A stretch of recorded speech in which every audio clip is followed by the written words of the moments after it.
¿Cómo te va? Un gusto nuevamente. Abrimos esta puerta, como abrimos todas las noches a las 22. Esto que es La Puerta Abierta, este programa que por Canal Luz llega a todo el país y también vía satélite a muchos países de América Latina. Volvemos una vez más en esta noche a abrir esta puerta para que conversemos de aquellos temas que a vos te interesan, aquellos temas que realmente a nosotros, los que amamos a Dios, nos hacen tanto bien, nos enriquecen. Soy Roberto Vilaseca, te doy la bienvenida y quiero invitarte a que si querés comunicarte con nosotros ya lo puedas hacer a los teléfonos 011-4568-6667 o al 1560-41-3585. Desde nuestro estudio de aquí de la ciudad de Buenos Aires, en la iglesia de La Puerta Abierta, te saludamos. Y bueno, queremos invitarte a que nos acompañes a lo largo de toda esta hora para que estés junto con nosotros. En esta noche tenemos un invitado que ya es alguien frecuente entre nosotros, un amigo del programa, el doctor Raúl Rocha Gutiérrez, él que nos ha acompañado ya en más de una oportunidad contándonos acerca de sus libros, sus escritos, sus reflexiones, su sabiduría. La sabiduría de aquellos que han tenido muchos años de pastorado, pero también muchos años de estudio. Hoy con un tema muy especial. El doctor Raúl Rocha Gutiérrez ha sacado un nuevo libro, ha editado un nuevo libro sobre un tema que hace mucho no escuchábamos y que creíamos que en algún sentido había quedado atrás. Tiene que ver con el auge de las sectas, tiene que ver con el pensamiento también sectario que tantas veces, sin darnos cuenta, se nos filtra en medio de la iglesia y en medio de nuestros pensamientos, nuestras maneras, doctrinas o formas de ser iglesia. Así que vamos a conversar con el doctor Raúl para que nos pueda compartir por qué escribió este libro y por qué hoy por hoy necesitamos volver a prestar atención en el tema de las sectas. ¿Qué tal, doctor? ¿Cómo le va? ¿Qué tal? ¿Cómo estás, Roberto? Un gusto estar compartiendo con vos por cuarta vez ya. Así es, Raúl. Aquí estamos nuevamente encontrándonos. Hemos hablado distintos temas.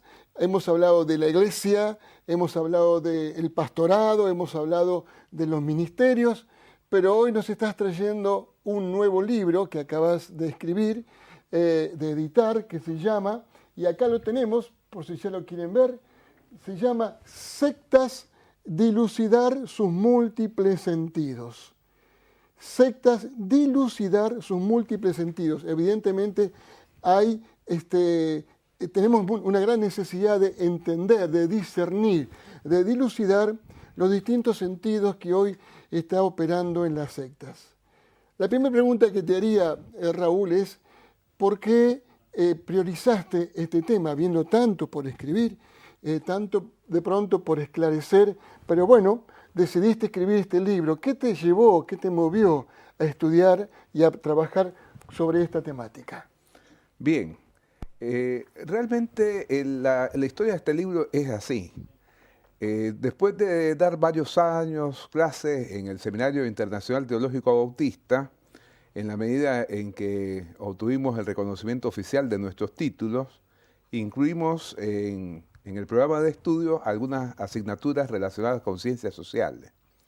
Y entonces yo en ese tiempo estaba compartiendo la docencia, dando clases de secundaria, de literatura, lengua y literatura, y algunas materias en el seminario, además de la tarea pastoral. Y resulta que como había toda una presión para la capacitación de los docentes, yo tenía mis títulos de profesor y licenciado en letras, averigüé la posibilidad de concluir estudios que había comenzado de maestría en literatura latinoamericana en la UBA, eso. pero no estaba todavía funcionando. Las cosas en la UBA a veces son muy lentas, es una universidad de muy buen nivel, pero con una burocracia tan fuerte que hace que las cosas vayan lentamente. Entonces resulta que averigüé que en la Universidad Nacional de La Matanza había un programa que me interesó de maestría en ciencias sociales. Y fue así como cursé esta maestría y al final tenía que escribir una tesis. Y me pareció interesante el hacerlo sobre sectas. Mi primera aproximación al tema sectas tiene que ver cuando yo estudié en el Instituto Teológico Bautista en Costa Rica, que cursé esta asignatura y Ajá, desde ahí me quedó bastante interés, leí varios libros sobre sectas y entonces me pareció que era un tema del cual podía hacerse un aporte. ajá, Ahora bien, como yo venía con mi formación en letras, me pareció que una de las cosas que podía hacer para el tratar de presentar una innovación en el tratamiento del tema era relacionarlo justamente con un análisis del término. ajá. Nosotros Lo que significa sectas, claro, en el campo de las letras somos muy dados a tratar de profundizar en el sentido de los términos, sin ¿no? dudas. Ujú. Justamente esto tiene que ver no solamente con la lingüística, sino con la otra disciplina que el fundador de la lingüística contemporánea previó como el estudio de todos los signos, a lo cual llamó semiología. Ferdinand de Saussure. Ferdinand de Saussure, Ujú. exactamente. Y por el otro gran estudioso, Charles Sanders Peirce, que le llamó semiótica. Y Muy bueno. justamente Peirce habla de que la semiótica tiene tres partes. Ajá, Una es la sintáctica, otra la semántica y otra la pragmática. Entonces la sintáctica tiene que ver con el orden de las palabras, la manera de la sí, estructura, de cómo se organizan las palabras para transmitir un mensaje. sí. La semántica con el estudio de los significados de los términos y la pragmática con la intencionalidad de quien trata Ajá, de comunicar algo, ¿no? El sí, hecho de que cuando uno habla, cuando uno escribe, piensa siempre en un oyente o un lector, ¿no? Esa es la dimensión pragmática. claro.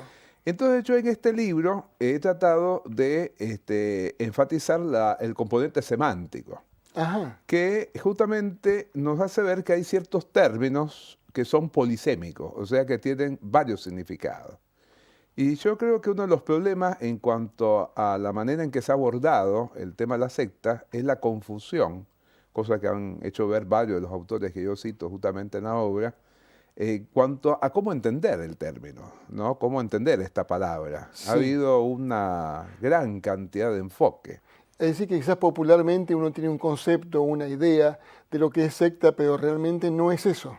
Bueno, el asunto es que el intento del trabajo es ver distintas aproximaciones y de esta manera el llevarnos a una cierta moderación en cuanto a que ninguno pueda adjudicarse, yo soy el único que sé bien lo que es una secta, Muy ¿no? bien.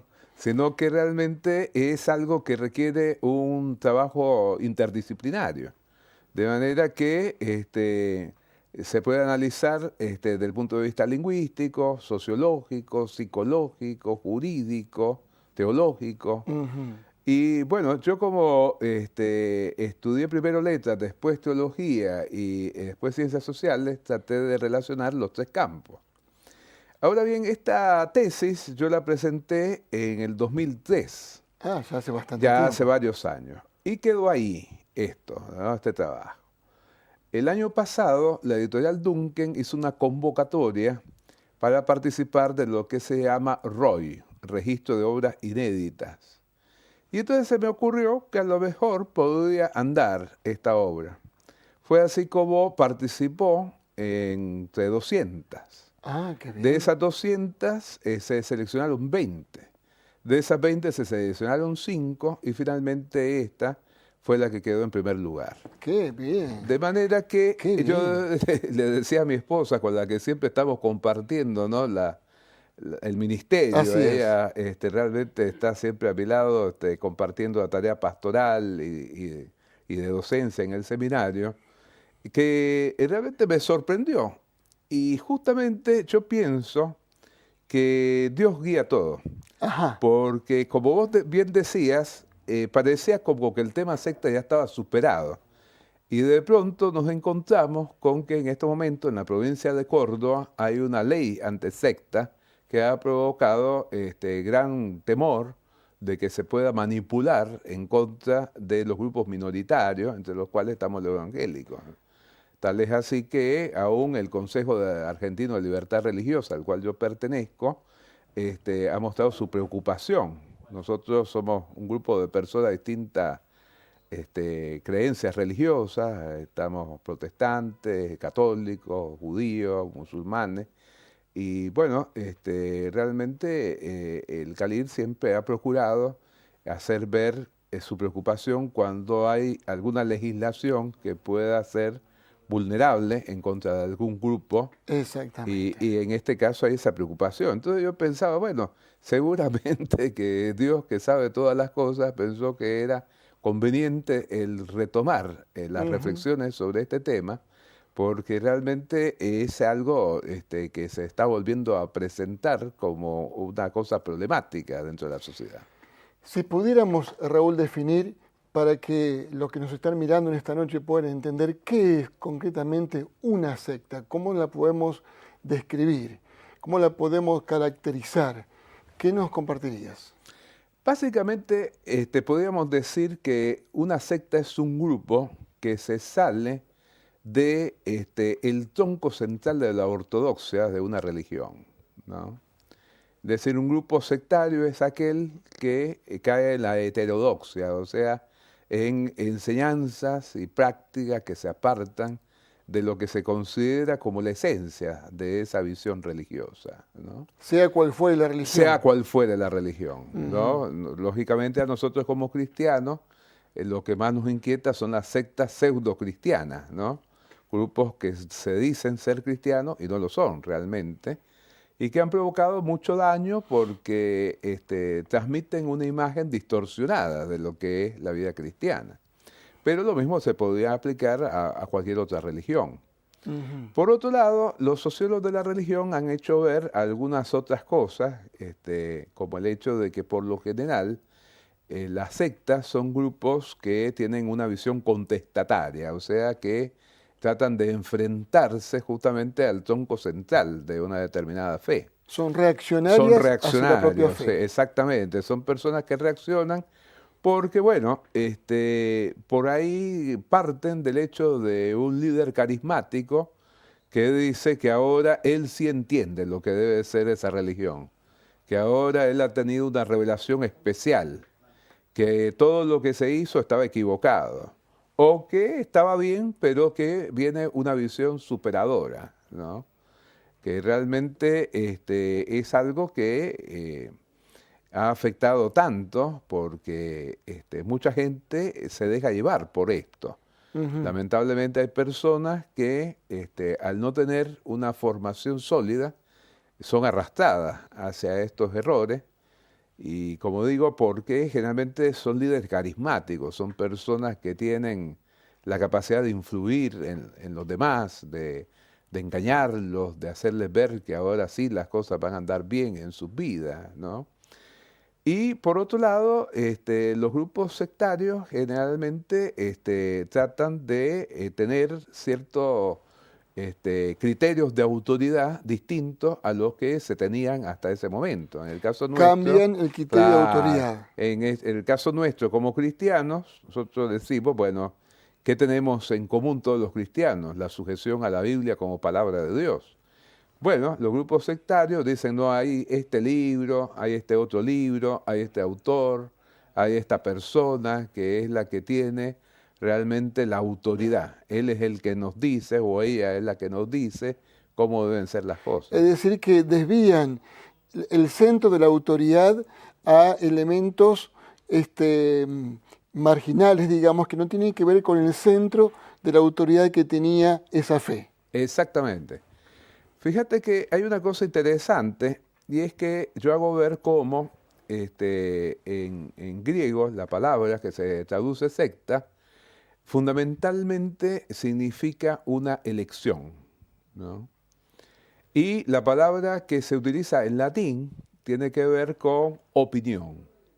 Es decir, que Respecto a la palabra secta. en relación con la palabra secta, Ujú. ¿no? Y yo al comenzar el libro hago un análisis acerca de esto e inmediatamente después hago ver los 6 usos que tiene la palabra en el Nuevo Testamento.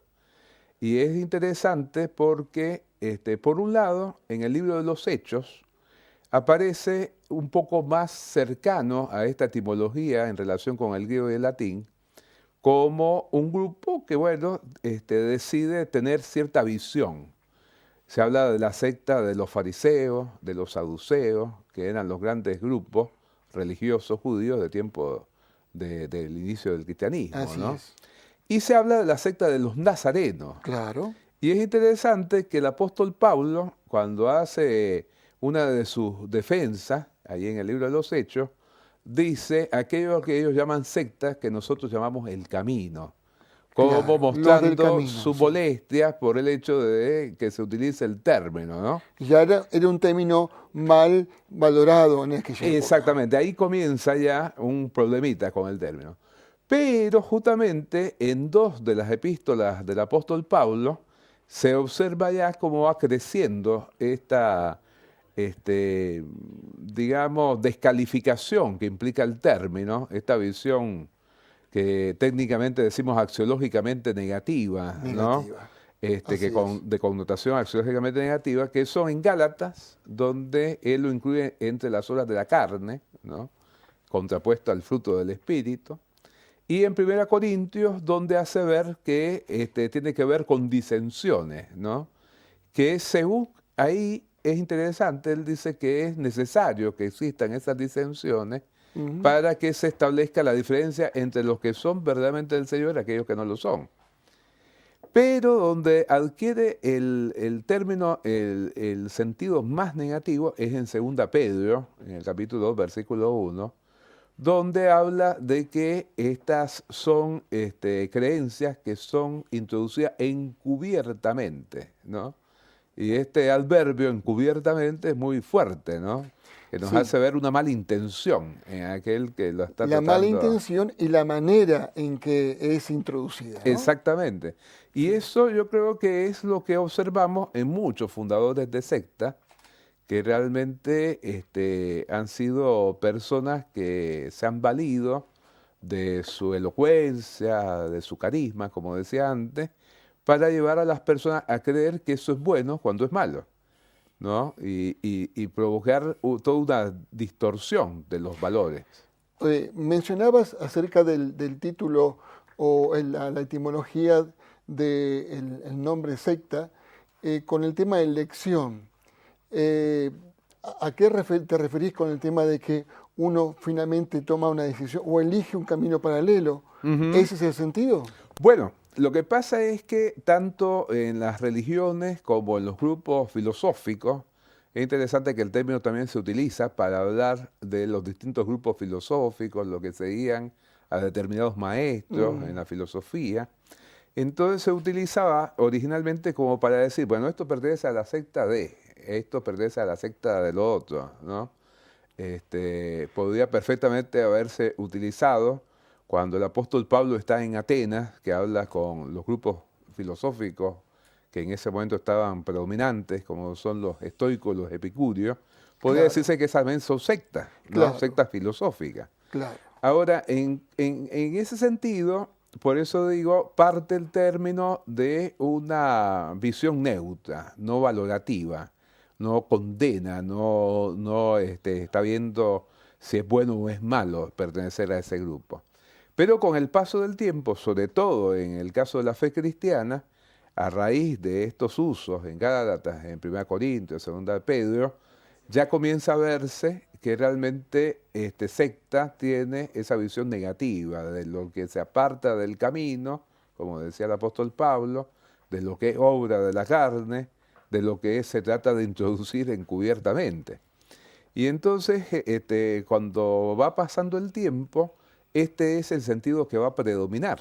Así es. De tal manera que a lo largo de la historia del cristianismo, justamente, algunos autores van a tratar de descalificar a los demás diciendo son una secta, ¿no? Claro, la manera de descalificar es decir, son una secta. Claro, por ejemplo, Juan Calvino habla de la secta anabautista, Ah, ¿no? mira vos. Él dice, son una secta los anabautistas. Era una manera de decir que no debían ser valorados, ser reconocidos, sino que por el contrario había que desecharlo, ¿no? Exactamente. Y así, a lo largo de la historia, ese es el sentido predominante. Tal es así que cuando surgen los grupos evangélicos acá en América Latina, la Iglesia Católica Apostólica Romana son sectas, ¿no? También lo descalificaba Y de lo esa manera. descalifica. Hasta que en el Concilio Vaticano II se trata de evitar el término, yo lo destaco en el libro, y se habla de hermanos separados, Claro. ¿no? Ya entramos a otra categoría. Ya es otra categoría. Así es. De manera que en la segunda conferencia episcopal que se realizó en Medellín en 1968, se sigue esa tónica.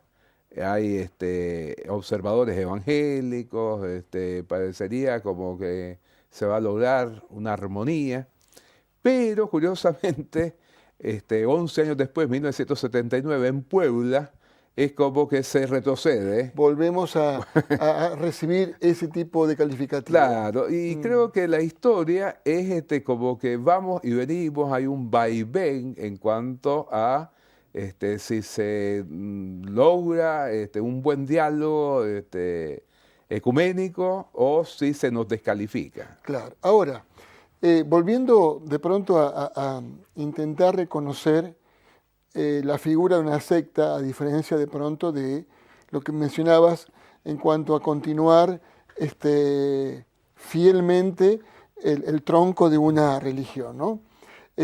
La característica que uno puede detectar es, en primer lugar, la figura de una persona, de un hombre carismático, un hombre que monopoliza la visión, monopoliza los conceptos, y él dice, síganme a mí, Sí, con un marcado personalismo, como que sí. él corporiza todos los aspectos de la fe, ¿sí? Sí. El segundo caso que había mencionado es que evidentemente toman un desvío y comienzan quizás a enfatizar detalles, a enfatizar aspectos que no son los principales de la religión. Sí. Efectivamente, ahí está el problema, ¿no? Por eso, varios autores han dicho que una secta pseudo-cristiana es aquella que dice Cristo más, ¿no? El más es la El cuestión. más es el problema, ¿no? Cuando no alcanza. Justamente esto es algo que me decía un profesor en el Instituto Teológico Bautista en Costa Rica, donde comencé mis estudios teológicos, y a mí me quedó siempre esa idea. Y cuando hice la investigación para este libro, vi que una postura similar era la que sostenía José Miguel Bonino, que realmente yo lo cito a él como uno de los autores. Él escribió 1961, creo, hace muchos años, un texto en relación con la secta, y entonces llegó a mis manos porque una colega en ESEA me dijo que, sabiendo que yo era un investigador, por ahí me servía una revista que ella había heredado del padre, y ahí me encontré con este artículo. Qué interesante. Y la verdad que me pareció formidable. Que arrojaba mucha luz sobre el tema. Arrojaba mucha luz sobre el tema. Y entonces yo me lo encontré en una oportunidad que teníamos un encuentro en el seminario, en nuestro seminario bautista, y le pregunté, ¿usted se acuerda de que hace ya varias décadas escribió artículos de secta, así, así? Sí, cómo no. ¿Ha cambiado en algo su postura? Dice, sostengo exactamente lo mismo, ¿no? Y realmente es muy bueno porque él nos hace ver que también nosotros debemos ser cuidadosos de no caer en el espíritu sectario, que sería el hecho de pretender ser la iglesia y considerar que todos los demás están equivocados. Claro, ¿no? ese es un concepto muy fuerte, muy Sí. terminante, Sí. muy radical, de decir, yo tengo la razón Sí. o yo tengo la verdad y todos los demás están equivocados. Él dice una cosa muy cierta, él dice, no hay ninguna iglesia que pueda decir empíricamente, nosotros vivimos totalmente de acuerdo con la voluntad de Dios. Nosotros no nos falta nada para ser la iglesia que debe ser.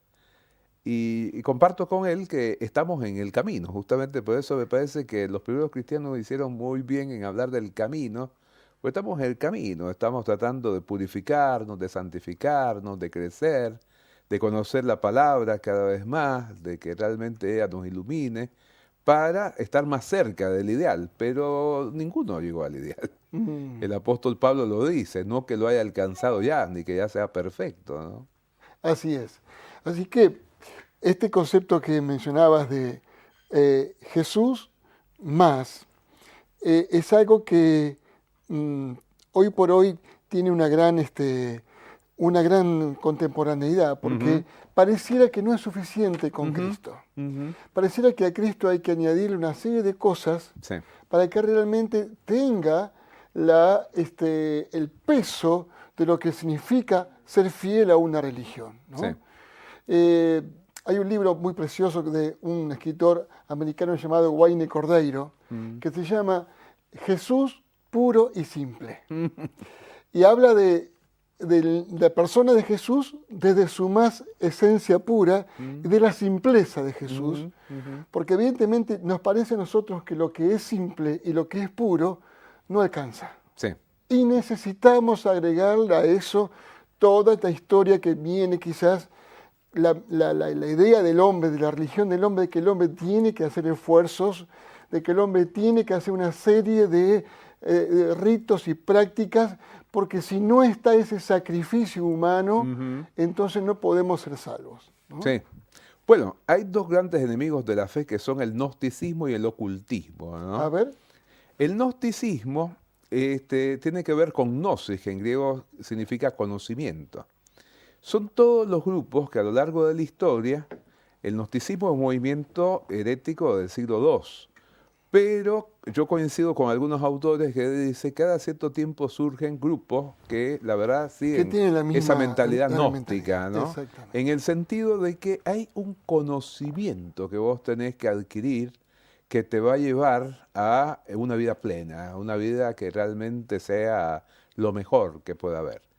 Y muy ligado a esto está el tema del ocultismo, el hecho de que hay ciertas cosas que son para iniciados, para un grupo selecto, que de pronto yo te puedo decir, mira Roberto, vos todo bien, pero yo sé algo que vos no sabés y yo te voy a introducir en ese misterio. Es como un ¿no? exclusivismo. Exactamente, exactamente.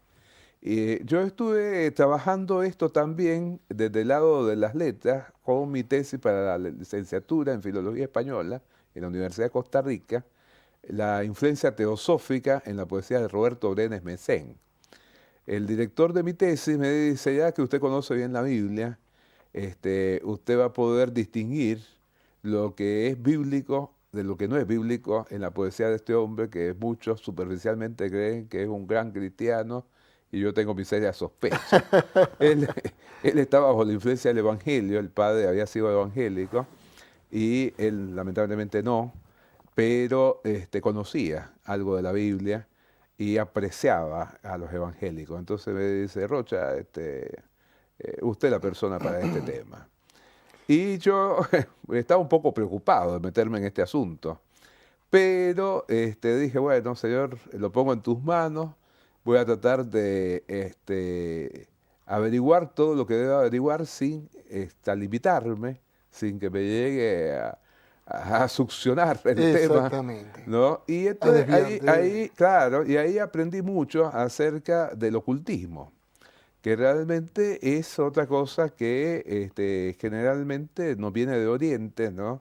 Diversas corrientes ocultistas a través del hinduismo, y sus múltiples manifestaciones, ¿no? Algunos escritores creen que cuanto más oscuro escriben y cuanto más difícil es porque eso muestra que eso es más sabio y que eso tiene una espiritualidad mayor, ¿no? Pareciera que aquello que se aleja de la simpleza, o en todo caso, aquello que se muestra como algo solapado y oscuro, eso tiene un sentido de mayor ascensión, de mayor elevación, ¿no?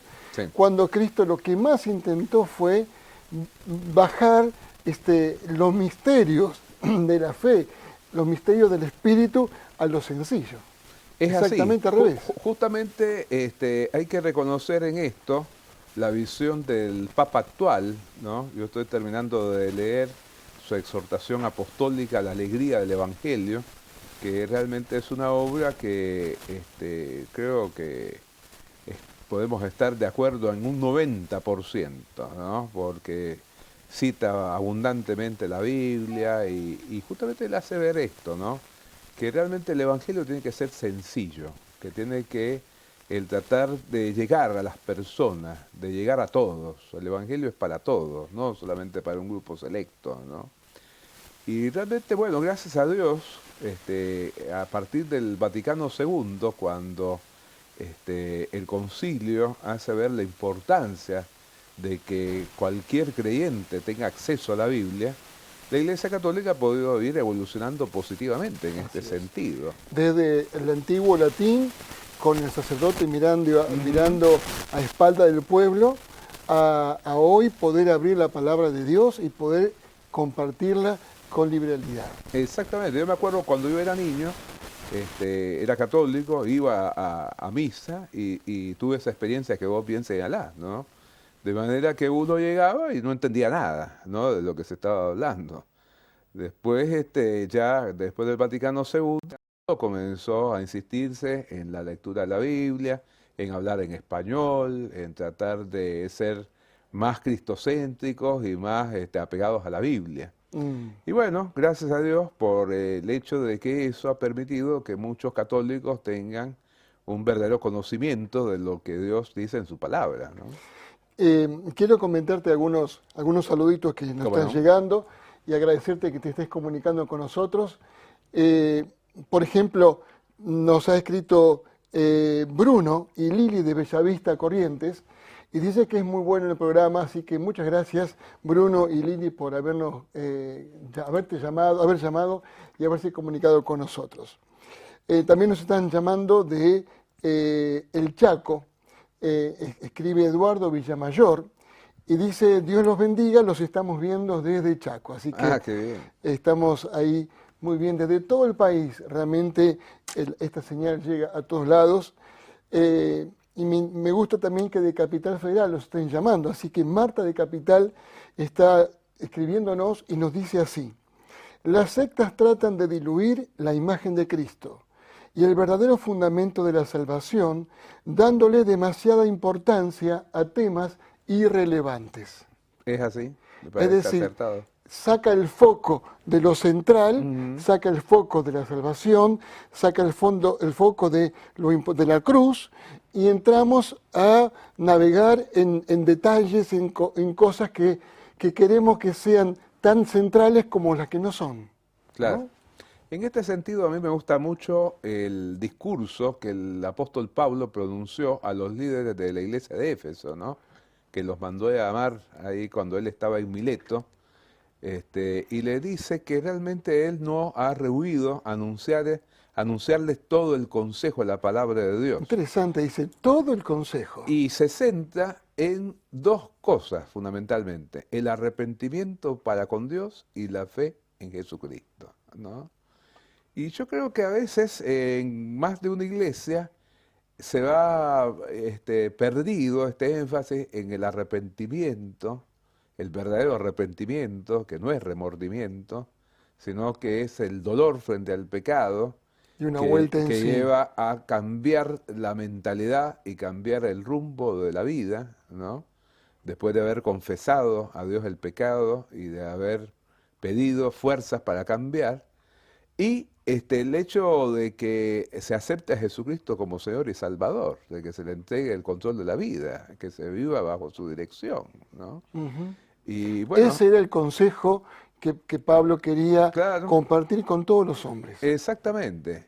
Esto que vos decís es también muy cierto, porque en Colosenses, como yo hago ver en mi libro Una iglesia plena, sobre Colosenses, él insiste mucho de que el mensaje debe ser para todo hombre y llevar a la perfección, en el sentido relativo, o sea, la madurez, a todo hombre, con base en la enseñanza constante de la palabra de Dios, ¿no?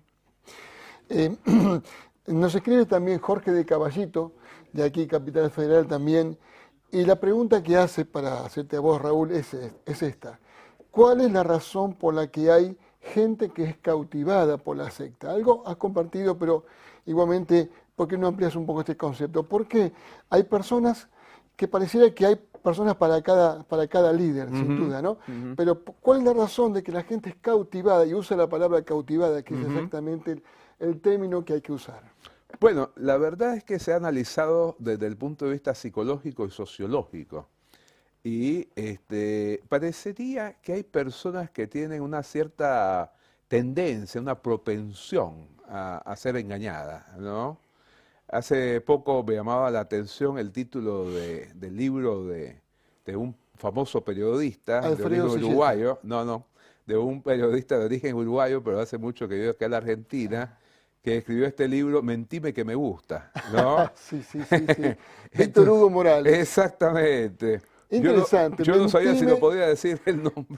Mentime que me gusta. Sí, entonces yo me quedé pensando, él lo emplea para hablar de las famosas campañas que largan los medios de comunicación, ¿no? Las operaciones de prensa que se utilizan, pero algo parecido se podría decir de ciertas personas que a veces vamos con el Evangelio, les hablamos con base en la palabra de Dios y no les gusta. Les parece algo difícil, les parece algo que no los satisface. Viene otro con un mensaje distinto, como dice el apóstol Pablo cuando le escribe a los Gálatas, ¿no? Y de pronto la gente se fascina, le encanta. Entonces uno dice, hay alguna predisposición en algunas personas a ser engañadas, ¿no? A disfrutar. Hay una fascinación hacia el ocultismo. Exacto, exactamente. Hay una cierta seducción, evidentemente, ¿no?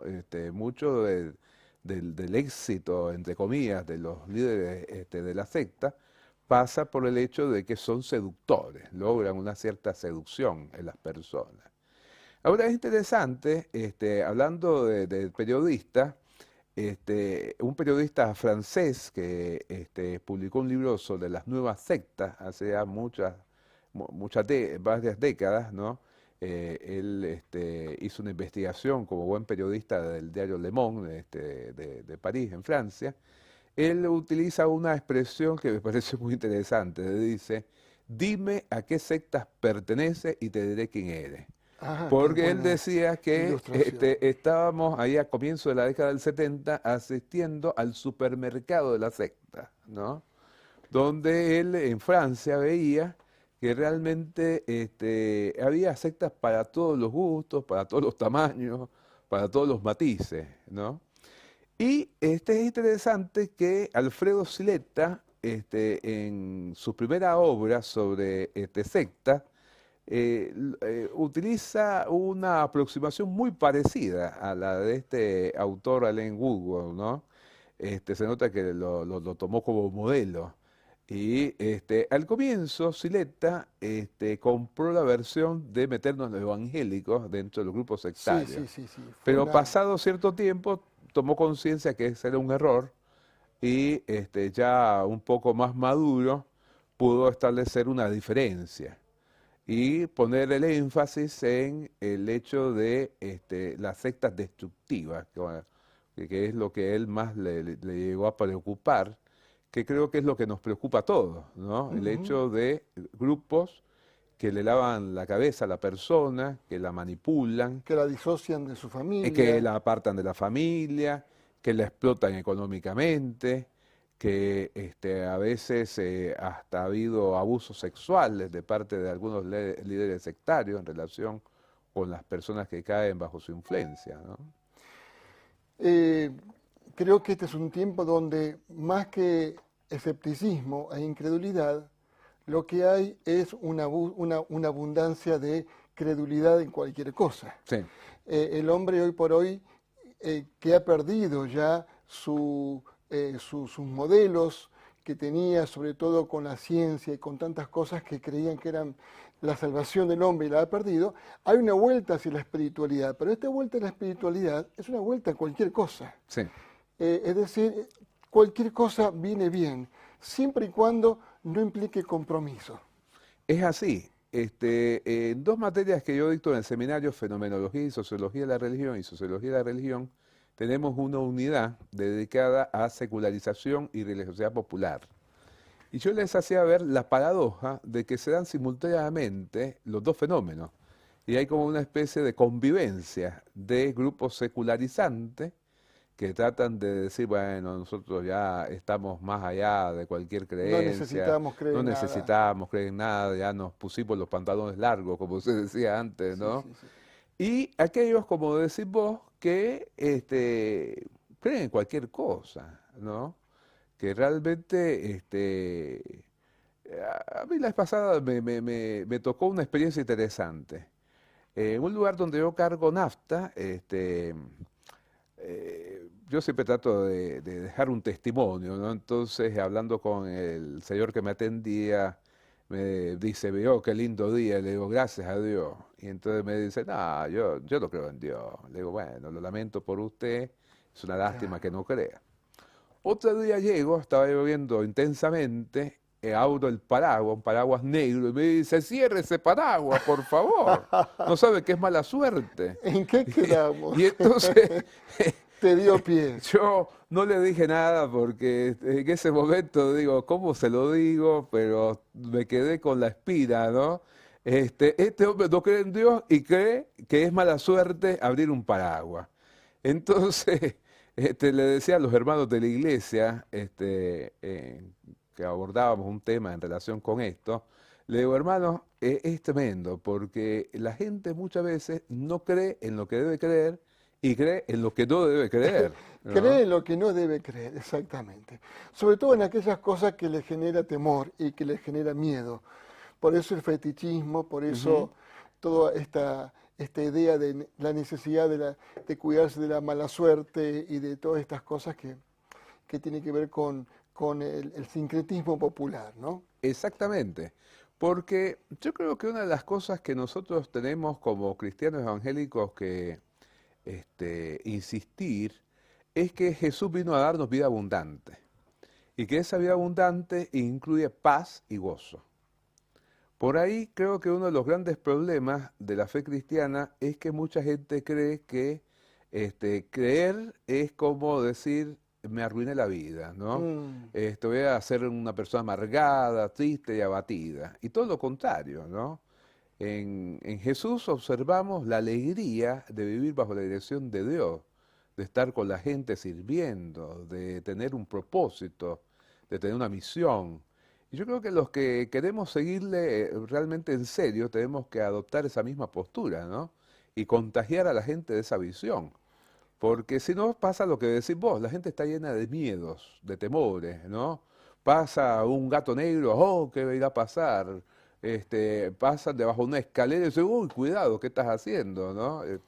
la gran pregunta es, ¿qué Dios estamos mostrando como cristianos? Exacto, Si es un Dios castigador, si es un Dios que no nos escucha, si es un Dios impotente, si es un Dios que nos roba la alegría, sí, o si es un Dios que realmente nos enriquece y nos da una vida plena, ¿no? claro. Eh, em, tenemos algunos llamaditos más que quiero Bueno, comentar, Raúl. Uno de ellos, René de Ramos Mejía pregunta, ¿cuáles son hoy, si podíamos distinguir, las sectas que están en vigencia en la actualidad? No sé pues, si podemos circunscribir a un nombre, pero sí hay ciertas tendencias ujú. de algunas sectas que hoy están moviéndose, digamos, en medio de esta sociedad contemporánea. Sí, la verdad de las cosas es que es bastante molesto identificar por nombre, ¿no? A ciertos grupos, porque evidentemente que yo creo que acá debemos de aplicar la regla de oro, ¿no? El Señor nos enseñó a los cristianos a tratar de actuar con los demás como queremos que ellos actúen con nosotros. Y entonces yo he meditado muchas veces que así como no nos ha gustado a nosotros ser llamados sectas como evangélicos, debemos ser muy cuidadosos de ver a quienes llamamos sectarios, ¿no? Entonces a mí me gusta más el hablar de las características, de los rasgos que pueden identificar a los grupos y que cada uno saque sus conclusiones, O como decía ¿no? Jesús del fruto, ¿no? Por su fruto lo Exactamente, conocerán. exactamente, Mm. exactamente, porque aún es interesante que desde la sociología se habla de algunas sectas que han logrado lo que se llama un proceso de institucionalización, ¿no? Porque los sociólogos de la religión dicen que las sectas generalmente se inician como grupos pequeños, ¿no? Reducidos, pero que algunos van creciendo y van perdiendo en el camino esa actitud de confrontación que los caracteriza Ese inicialmente, extremismo ¿no? también. Claro, el extremismo, tratan un poco de llevarse mejor con la sociedad, con otros grupos religiosos. Entonces algunos dicen que esos son sectas establecidas, ¿no? También algunos sociólogos de la religión hablan de grupos post-protestantes, que tuvieron su inicio en el protestantismo, pero que ahora no puede decirse que se mantengan dentro del mismo, ¿no? Entonces, esta es otra, así como por ejemplo también está el término que usan algunos sociólogos de religión, isopentecostales, Ajá, para hablar de grupos que la gente llama pentecostales, pero que no lo son realmente, porque se claro. apartan del centro de la fe, ¿no? De, Ujú. como decíamos antes. Justamente, Raúl, acá hay alguien que nos escribe, se llama Vilma de Rosario, y, y cuenta un testimonio personal. Dice que ella vio pastores que fueron subyugados por una secta con las siglas 666 de Colombia. ¿Mm? No la conozco, no sé si vos la conocías, No, no. pero todo lo que tenga que ver con el apocalipsis y todo lo que Ujú. tiene que ver con el fin del mundo es algo que normalmente es atrapante, como Sí, decíamos, sí. es atrapante, es subyugante y a veces nos lleva a extremos y nos desvía del foco de lo que tenemos que poner, donde tenemos que poner nuestra fe y poner nuestra confianza, ¿no? Efectivamente, hay uno de los autores que yo cito en el libro, Brian Wilson, que él hace un análisis psicosociológico de la secta y entonces propone una clasificación.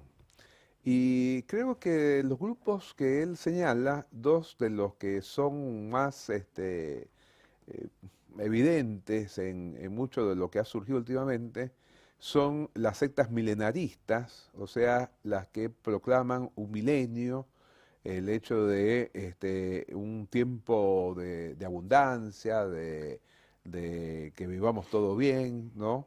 Un poco en la línea de lo que enseña el Apocalipsis, nada más que distorsionando, porque evidentemente, aún entre los grupos evangélicos, ¿no? Muchas veces se han dado tremendas controversias en cuanto a decir yo soy premilenialista, yo soy Claro. postmilenialista, soy Lo que va a amilenialista, suceder al final del mundo, ¿no? digamos, ¿no? Y Sí. entonces a veces yo le digo, un solo capítulo de Apocalipsis da para tanto, no sé si da para tanto. Yo soy de la tendencia de pensar que debemos meternos en la perspectiva simbólica del Apocalipsis y entender cuál fue, como te decía al comienzo, la dimensión pragmática para qué se escribe. Se escribe básicamente para transmitirnos la idea de la victoria, La que esperanza, ¿no? realmente hay esperanza, que por más que veamos que los poderes de turno parecen que quieren acabar con la fe, nunca lo van a lograr, y etcétera, etcétera, ¿no? Pero bueno, estos grupos milenialistas han sido frecuentes y son muy peligrosos. Y los otros son lo que llama Brian Wilson las sectas taumatúrgicas, o sea, aquellas que ponen el énfasis en hacer prodigios, hacer milagros, hacer Ajá. cosas extraordinarias, ¿no? Evidentemente que nosotros recordamos que ya en Hechos se nos habla acerca de aquellos que tratan de imitar el poder de Dios. Ahí en Éfeso recordamos los hijos de un tal Esceva que dijeron, bueno, nosotros somos exorcistas ambulantes, Y queremos ahora vamos aprovechar el a nombre de aprovechar Jesús. el nombre de Jesús y de Pablo para echar fuera demonios. Y la verdad es que toda una lección el hecho de que los demonios no reconocieron autoridad por los nombres y simplemente por los nombres. Y esto nos hace acordar cuando el mismo Señor Jesucristo dijo, ¿no? Que algunos van a decir, en tu nombre echamos fuera de demonios, y Él les dirá, no los conozco, obradores de maldad, ¿no? Ujú. ¿Por qué? Porque realmente no basta una fórmula. Que es algo que también estudiamos en fenomenología de la religión con mis alumnos del seminario, la diferencia entre religión y magia, ¿no? A ver, a ver. La magia pretende ciertas prácticas que puedan provocar siempre determinados resultados, ¿no?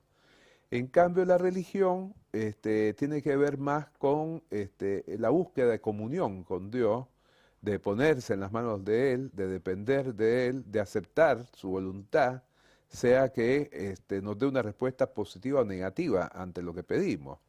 Pero el que está dentro del pensamiento mágico dice, bueno, yo si hago esto voy a obtener resultados, ¿no? Y Claro. entonces hay mucho de pensamiento mágico también en la religiosidad popular, en las sectas pseudocristianas, ¿no? Ujú. Y a veces en el espíritu sectario de algunas iglesias evangélicas también, Exactamente. ¿no? Justamente respecto a esto, Carlos de Rosario nos está escribiendo y pregunta a Carlos cómo no caer en sectarismos aún dentro de la propia iglesia, que es el gran tema. Como el espíritu sectario es solapado, como se introduce, como decía Pedro, ¿cómo nosotros podemos, Raúl, distinguir cuando una iglesia o desde una plataforma se está enviando un mensaje de pronto mágico, un mensaje que está desviando la atención de Cristo y llevándonos quizás a un camino sectario? Bueno, yo una vez leí una ilustración de un libro de ilustraciones que me pareció muy interesante, ¿no? Y varias veces lo he utilizado, que decía que en los Estados Unidos encerraban a los que tenían que manejar el dinero en los bancos con dólares, de manera que los tocara, lo olieran, lo vieran, a tal punto de que cuando veían un billete falso, inmediatamente se daban cuenta que lo era, ¿no? Y entonces decía que realmente así debe ser con el pueblo de Dios, el llenarnos tanto de la palabra de Dios que nos demos cuenta cuando algo no va, ¿no? Yo me acuerdo hace muchos años, de pronto varios colegas me decían, oh Raúl, este libro sí que me cambió la vida, ¿no? No voy a decir el autor ni el libro, pero voy a decir la idea. Y yo dije, ¿será tan así? A ver, lo compré el libro, lo leí y dije, no, esto no va con la palabra, ¿no? Bueno, después esta persona tuvo que retractarse de algunas de las cosas que había escrito, que había dicho, ¿no? Después volvió, después se retractó otra vez, estuvo en esa idas y venidas. Pero yo le decía a mi esposa justamente, mira, realmente hay que andar con tanto cuidado, ¿no?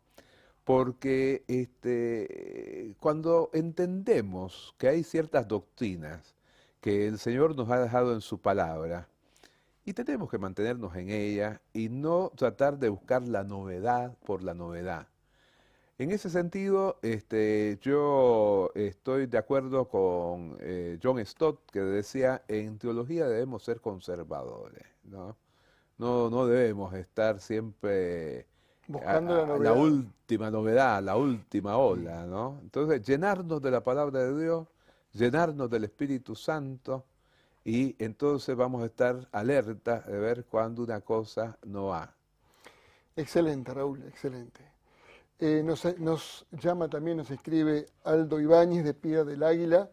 Dice que es un gusto verlos y felicita por el programa. Así que muchas gracias, Aldo, por estar con nosotros. Desde Rosario, el pastor Carlos Aubán también nos felicita por el programa. Jorge de Río Grande también nos está escribiendo, mira de dónde, de Río Grande, Ujú. Tierra del Fuego. Dice que es muy buen el programa, así que gracias, Jorge, por comunicarte. María José dice ella que el reino de Dios no consiste en palabras, sino en poder, aunque a veces se mistifica este versículo. Es lo que habíamos mencionado, ¿no? De que se pone tanto énfasis en los milagros Ujú. que finalmente perdemos el valor de que Cristo es el que decide, finalmente decide si el milagro se va a producir o no. María de Pergamino pregunta si el Reiki es una secta. ¿Conoces lo que es el Reiki? No estoy muy informado. Ujú. Lo he leído así lateralmente, así que no quisiera ser irresponsable Muy bien. hablar de lo que no conozco a fondo, ¿no? Muy bien. Graciela de Santiago del Estero dice que doy fe de que Dios hace milagros y lo hizo con mi familia, sin duda. Graciela, estamos de acuerdo en esto y te acompañamos en este pensamiento. Dios hace milagros. Hay otro amigo que nos está escribiendo, dice así: hola, soy mormón.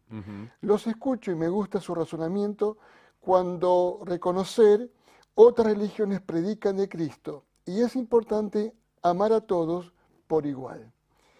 Se llama Matías, así que gracias Matías por estar ahí con nosotros. Él dice que está en la religión de Mormón. Si querés responderle algo. Bueno, evidentemente que uno de los problemas que hemos tenido es con el hecho de que los mormones se han dejado llevar por el pensamiento de un hombre como es José Smith, y justamente es uno de esos líderes carismáticos que ha impactado, que ha permitido el que vastos sectores lo hayan seguido. Los mormones es un grupo que creció mucho y justamente es uno de los grupos que los sociólogos de religión consideran como post-protestantes, que han tenido su origen en el protestantismo, pero que no se mantienen dentro del protestantismo por el hecho de poner la palabra de Dios y a Jesucristo al lado del libro del Mormón, ¿no? Ahora, en cuanto a los otros comentarios,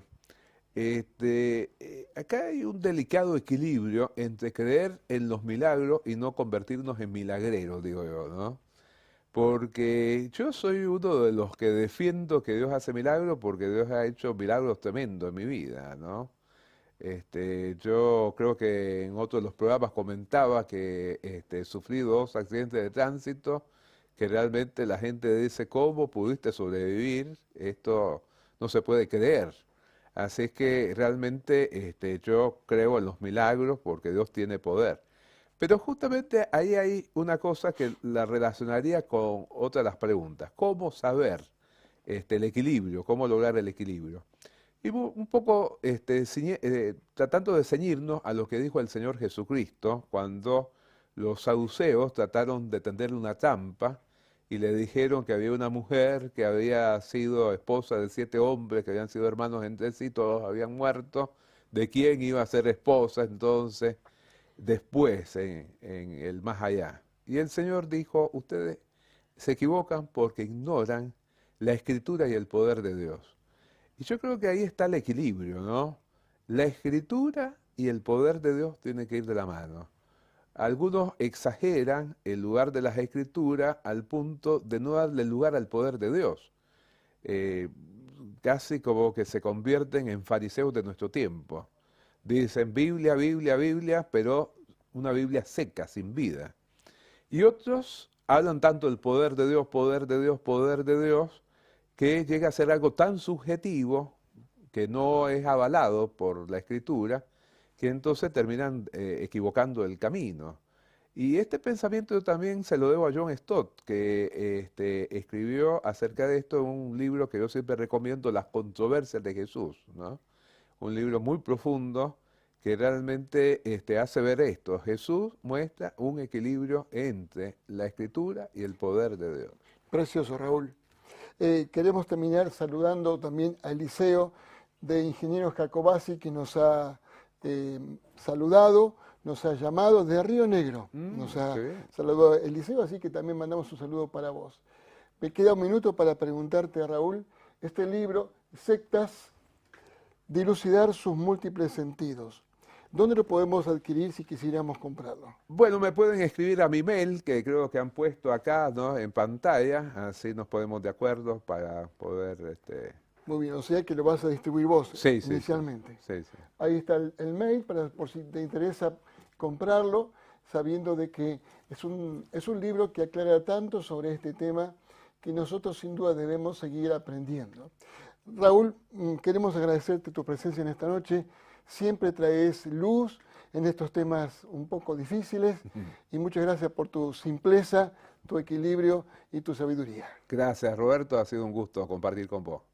Muy bien, y gracias a vos también por haber estado con nosotros en esta noche. Ya estamos terminando este programa, cerramos la puerta por hoy, pero mañana a las 10 de la noche te prometemos que volvemos a abrirla. Así que gracias por habernos acompañado de todo el país. Un abrazo fuerte para todos. Nos vemos mañana a las 10 de la noche.